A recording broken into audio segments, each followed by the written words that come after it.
MJF comes out with Shawn Spears and Wardlow. Shawn Spears tells everyone to be quiet. This crowd did not silence themselves, and says that MJF can defeat any of their heroes with a headlock takeover.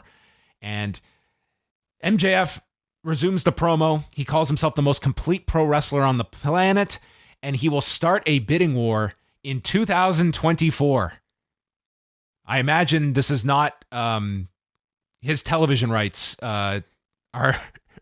I guess his rights are going to be up along with the Fox and NBC Universal deals and that option year for AEW. So a lot of sweepstakes in 2024 in the wrestling business. This is legit. His contract?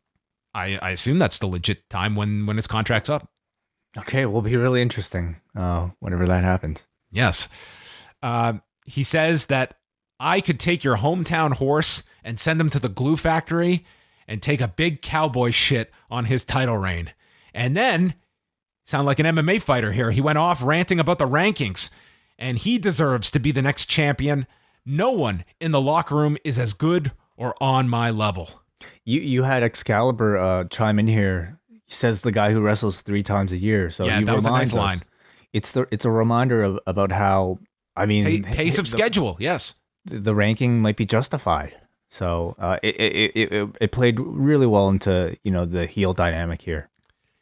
And with that, CM Punk's music hits, and he just walks out gingerly. He walks into the ring and goes face to face with MJF as the whole place is chanting, "Holy shit." Maxwell introduces himself, offers his hand. Punk just smiles and walks away. And this was perfect for what it needs to be.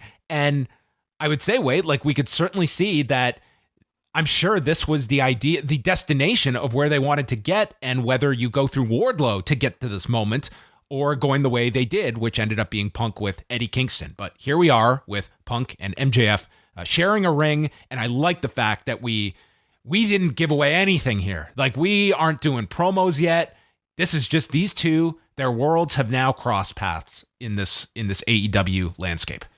Totally. Yeah. Here you have MJF and CM Punk, arguably the 2 best talkers in the company, perhaps in the industry, facing each other inside a ring with a microphone for the very first time. It's a dream pairing, not necessarily because of the match, although I think it'll be very good, but because of the promos and because of the mic work. And instead of getting a retort from Punk here, he simply walks in here and doesn't say a word. I mean, he said the most he could possibly say without saying a thing here. So I love that. They're making us wait for this promo battle. And let's remember next week, we're going to be in Chicago. So when Punk walked out, I was like, they cannot do this on a week's notice. And they didn't. But next week, they should have some big segment with them. The big match is Punk saying something about MJF for the first time. I think that's as much of an attraction. I mean, I mean, this match is big enough that you can save for one of those January shows to headline that show. I mean, that's a long ways away, but like in between that, you have a Wardlow Punk match. In between that, you might have a Spears Punk match. It's a big enough match that you can headline, let's say a Winter is Coming or something like that.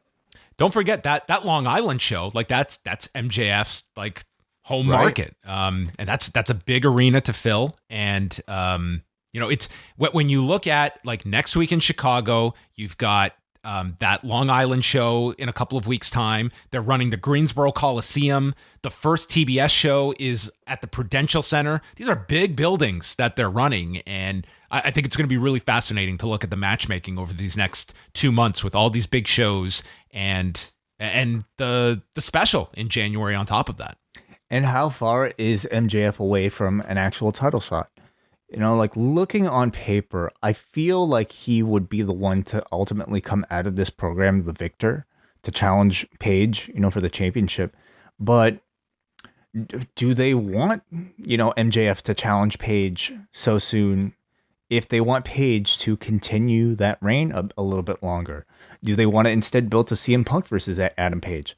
I'm not really sure, but I don't think they could go wrong either way. And this feels like a program that's big enough to, set up your next title challenger for sure. And it makes it captivating because you can argue either way. Like Page, Like if he gets by Danielson, the idea of Danielson and Punk as his first two big opponents, that's a viable way. MJF makes a lot of sense. And I think that makes the feud really intriguing with Punk and MJF, not just the promos and such, but also how you set up a challenger at the end of it all. Because that's what this program should produce.